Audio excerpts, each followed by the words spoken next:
सीधे आपको असम के दिफू लिए चलते हैं, जहां पर इस वक्त प्रधानमंत्री नरेंद्र मोदी मौजूद हैं। आज पूरे दिन उनका दिफू में ही कार्यक्रम रहने वाला है। अब से कुछ ही देर बाद उनका संबोधन भी होगा, लेकिन इस बीच तस्वीरें अपने आप में बयां कर रही कि कैसे वहां पर भव्य और रंगारंग समारोह के साथ प्रधानमंत्री का स्वागत किया गया। लोगों से प्रधानमंत्री ने मुलाकात की, हैंडशेक किया, हाथ मिलाया, अभिवादन करते हुए प्रधानमंत्री दिखाई दिए। उसके बाद ये पारंपरिक नृत्य, जिससे प्रधानमंत्री को ये महिलाएं उनका स्वागत करते हुए, और प्रधानमंत्री भी इस वक्त असम के रंग में ही रंगे दिखाई दे रहे हैं। कार्बी एकॉर्ड के अंतर्गत 3 शैक्षिक अनुष्ठानों का शिलान्यास अब होगा, जिसके जरिए इस क्षेत्र में शैक्षिक विकास को अत्यधिक बढ़ावा मिलेगा। अब मैं निवेदन करती हूँ माननीय प्रधानमंत्री जी से कि वे मांजा में निर्माण होने वाले वेटरनरी कॉलेज का शिलान्यास करें। प्रधानमंत्री वेटरनरी कॉलेज का शिलान्यास कर रहे हैं। इसी मंच से ये शिलान्यास किया जा रहा है, जहां पर असम के मुख्यमंत्री हेमंत बिस्वा शर्मा भी मौजूद हैं। दिफू में ये तमाम शिलान्यास का कार्यक्रम, जिसमें स्वास्थ्य से लेकर विकास तक की परियोजनाओं को किस तरीके से गति दी जाएगी, इस पर प्रधानमंत्री का फोकस है। आज विकास योजनाओं को यहां पर हरी झंडी दिखाते हुए प्रधानमंत्री दिखाई दे रहे हैं। अब से कुछ ही देर बाद एक विशाल जनसमूह को वो संबोधित करेंगे। दूर दराज से लोग यहां पर आज प्रधानमंत्री की एक झलक पाने के लिए पहुंचे हैं, उन्हें सुनने के लिए पहुंचे हैं। लोगों से मुलाकात का सिलसिला प्रधानमंत्री का आपसे कुछ ही देर पहले की तस्वीरें आप देख रहे हैं, लेकिन इस बीच प्रधानमंत्री आज कई अलग अलग कार्यक्रमों में शिरकत करेंगे। अब मैं विनम्र निवेदन करती हूँ भारत के माननीय प्रधानमंत्री श्री नरेंद्र मोदी जी से तो शिक्षा के क्षेत्र में करीब 500 करोड़ की परियोजनाओं की आधारशिला रखेंगे प्रधानमंत्री। दिफू से वो डिब्रूगढ़ जाएंगे, 7 कैंसर अस्पताल देश को समर्पित करेंगे।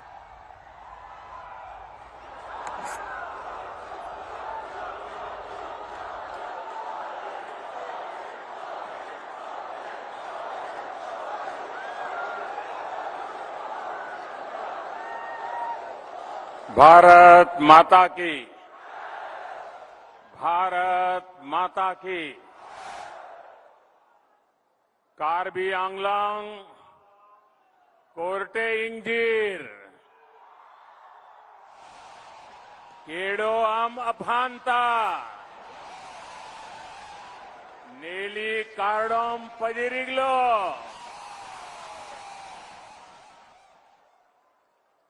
असम के राज्यपाल श्री जगदीश मुखी जी, असम के लोकप्रिय मुख्यमंत्री श्री हेमंता बिस्वा शर्मा जी, कार्बी राजा श्री राम सिंह रोंगहांग जी, कार्बी आंगलांग ऑटोनोमस काउंसिल के श्री तुलसीराम रोंगहांग जी, असम सरकार में मंत्री श्री पीयूष हजारिका जी, जोगेन मोहन जी, संसद में मेरे साथी श्री होरेन सिंह भेजी, विधायक श्री भावेश कलिता जी, अन्य सभी जनप्रतिनिधिगण और कार्बी आंगलांग के मेरे प्यारे बहनों और भाइयों,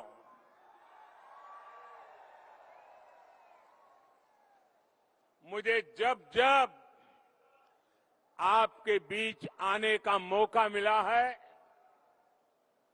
आपका भरपूर प्यार, ये आपका अपनापन, ऐसा लगता है जैसे ईश्वर के आशीर्वाद मिल रहे हैं। आज भी इतनी बड़ी संख्या में आप यहां आए, दूर दूर से हमें आशीर्वाद देने आए, और वो भी उमंग, उत्साह और उत्सव के मूड में, रंग बेरंगी अपनी परंपरागत वेशभूषा में, और जिस प्रकार से यहां प्रवेश द्वार पर यहां के सभी जनजातियों ने अपनी पारंपरिक परंपरा के अनुसार हम सबको जो आशीर्वाद दिए, मैं आपका हृदय से बहुत बहुत आभार व्यक्त करता हूं। भाइयों और बहनों, ये सुखद संयोग है कि आज जब देश आजादी का अमृत महोत्सव मना रहा है, तब हम इस धरती के महान सपूत लचित बोरफुकन जी की 400वीं जन्म जयंती भी मना रहे हैं। उनका जीवन राष्ट्रभक्ति और राष्ट्र शक्ति की प्रेरणा है। कार्बी आंगलोंग से देश के इस महान नायक को मैं आदरपूर्वक नमन करता हूं, उनको श्रद्धांजलि देता हूं। साथियों, भाजपा की डबल इंजन की सरकार जहां भी हो, वहां सबका साथ, सबका विकास, सबका विश्वास और सबका प्रयास, इसी भावना से काम करते हैं। आज ये संकल्प कार्बी आंगलोंग की इस धरती पर फिर एक बार सशक्त हुआ है। असम की स्थायी शांति और तेज विकास के उसके लिए जो समझौता हुआ था, उसको आज जमीन पर उतारने का काम तेज गति से चल रहा है। उस समझौते के तहत 1000 करोड़ रुपए के अनेक प्रोजेक्ट का शिलान्यास आज यहां पर किया गया है। डिग्री कॉलेज हो, वेटरनरी कॉलेज हो, एग्रीकल्चर कॉलेज हो, ये सारे संस्थान यहां के युवाओं को नए अवसर देने वाले हैं। साथियों, आज जो शिलान्यास के कार्यक्रम हुए हैं, वो सिर्फ किसी इमारत का शिलान्यास नहीं है। ये सिर्फ किसी कॉलेज का, किसी महाविद्यालय का, किसी इंस्टीट्यूशन का शिलान्यास नहीं है। ये मेरे यहां के नौजवानों के उज्जवल भविष्य का शिलान्यास है।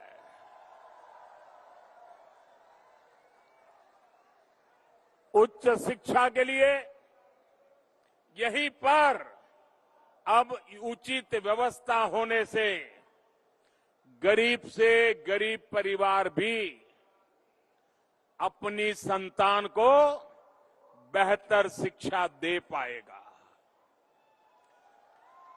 वहीं किसानों और पशुपालकों के लिए भी इन इंस्टीट्यूशन से यहीं पर बेहतर सुविधाएं उपलब्ध हो पाएगी। इन प्रोजेक्ट्स के अलावा समझौते के जो दूसरे पहलू हैं, उन पर भी असम सरकार लगातार कदम उठा रही है। हथियार छोड़कर जो साथी राष्ट्र निर्माण के लौटे हैं, उनके पुनर्वास के लिए भी निरंतर काम किया जा रहा है। भाइयों और बहनों, आजादी के अमृत महोत्सव में देश ने जो संकल्प लिए हैं, उसमें से एक महत्वपूर्ण संकल्प है अमृत सरोवरों के निर्माण से जुड़ा हुआ। हर जिले में कम से कम 75,000 अमृत सरोवर के निर्माण का लक्ष्य, इतना बड़ा लक्ष्य लेकर के आज देश आगे बढ़ रहा है।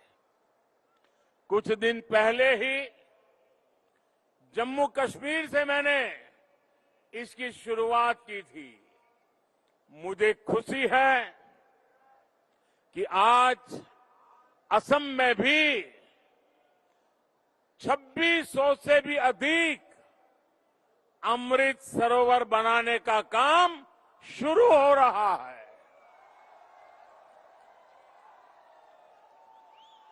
ये सरोवरों का निर्माण पूरी तरह से जन भागीदारी पर आधारित है।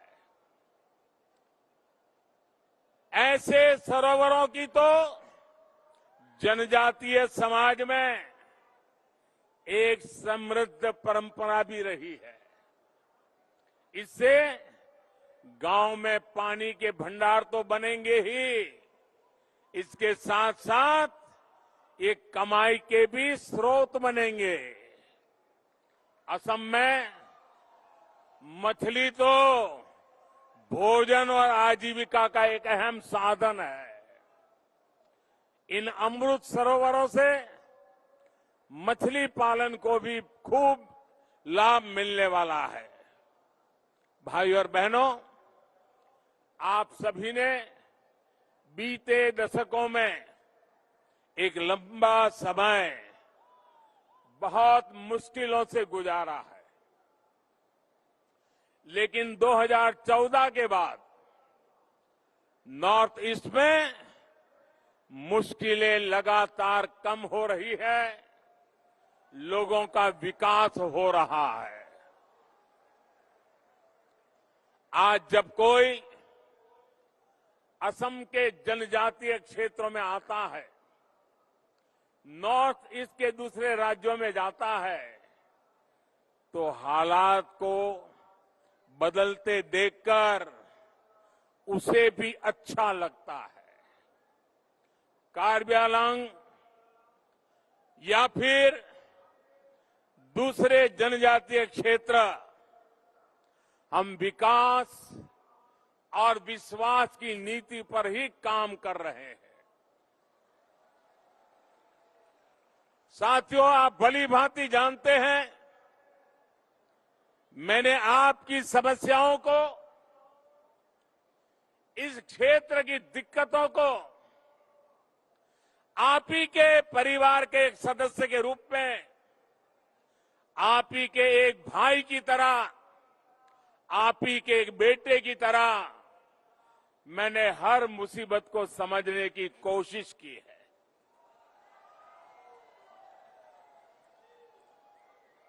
और आपने मुझे बुद्धि से कम दिलों से ज्यादा समझाया है। आपने हर बार मेरे दिल को छू लिया है, मेरे दिल को जीत लिया है।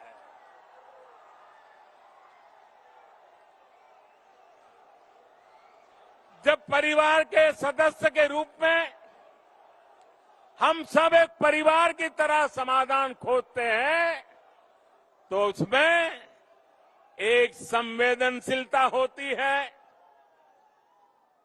दर्द और पीड़ा का एहसास होता है, आपके सपनों को समझ पाते हैं, आपके संकल्पों को समझ पाते हैं, आपके नेक इरादों की इज्जत करने के लिए जिंदगी खपाने का मन कर जाता है।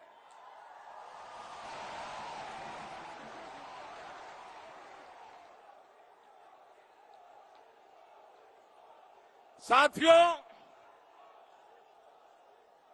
हर इंसान को, असम के इस दूरदराज क्षेत्र के लोगों को भी, जंगलों में जिंदगी गुजारने वाले मेरे नौजवानों को भी आगे बढ़ने की तमन्ना होती है, इच्छा होती है। और इसी भावना को समझते हुए आपके सपनों को पूरा करने के लिए, आपके सपने हम सबके संकल्प बने और आप और हम मिलकर के हर संकल्प को सिद्ध करके रहे। इस काम के लिए हम भी जुटे हैं, आप भी जुटे हैं, मिलकर के जुटे हैं और जुट करके जीत भी पाने वाले हैं।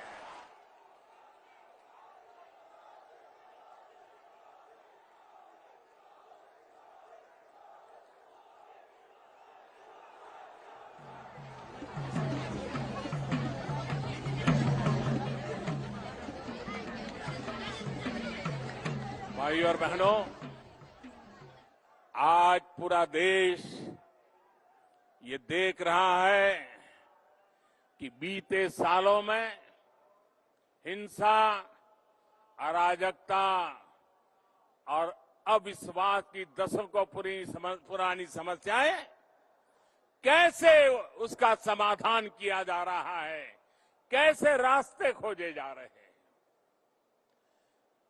कभी इस क्षेत्र की चर्चा होती थी तो कभी बम की आवाज सुनाई देती थी, कभी गोलियों की आवाज सुनाती देती थी। आज तालियां गूंज रही है, जयकारा हो रहा है।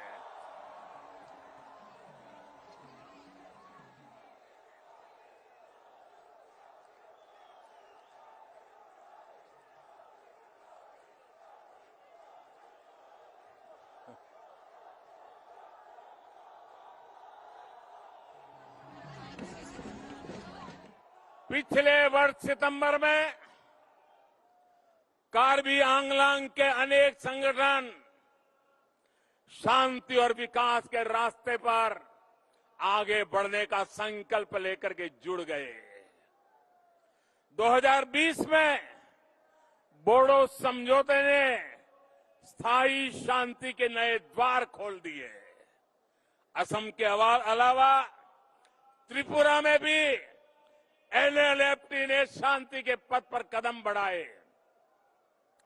करीब 2.5 दशक से जो ब्रू रियांग से जुड़ी समस्या चल रही थी, उसको भी हल किया गया।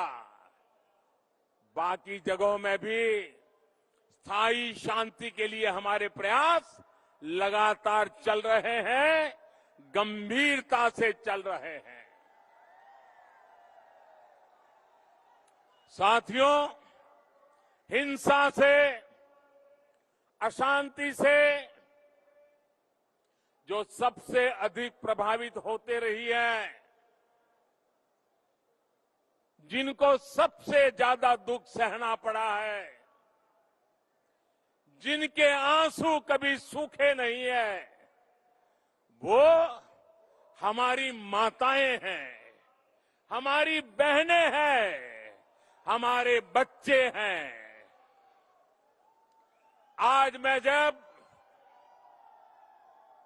हथियार डालकर जंगल से लौटते नौजवानों को अपने परिवार के साथ, परिवार के पास वापस लौटते देखता हूं, और मैं जब उन माताओं की आंखें देखता हूं, उन माताओं की आंखों में जो खुशी महसूस होती है, हर्ष के आंसू बहने लग जाते हैं। मां के जीवन को एक शांति मिलती है, संतोष मिलता है, तो मैं आशीर्वाद की अनुभूति करता हूं। आज यहां पर भी इतनी बड़ी संख्या में माता बहनें आई हैं। इन माताओं बहनों का यहां आना, आशीर्वाद देना, ये भी शांति के प्रयासों को नई शक्ति देते हैं, नई ऊर्जा देते हैं। इस क्षेत्र के लोगों का जीवन, यहां के बेटे बेटियों का जीवन बेहतर हो, इसके लिए केंद्र और राज्य की डबल इंजन की सरकार पूरी शक्ति से काम कर रही है, समर्पण भाव से काम कर रही है, सेवा भाव से काम कर रही है।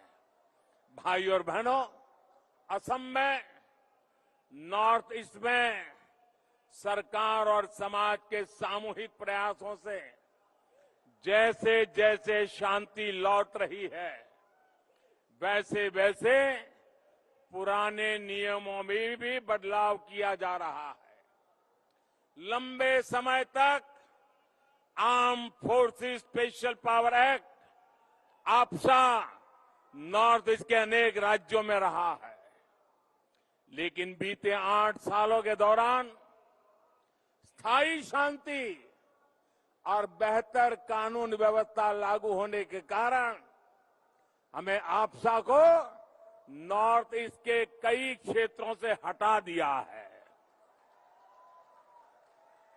बीते 8 सालों के दौरान नॉर्थ ईस्ट में हिंसा की घटना में करीब 75% की कमी आई है।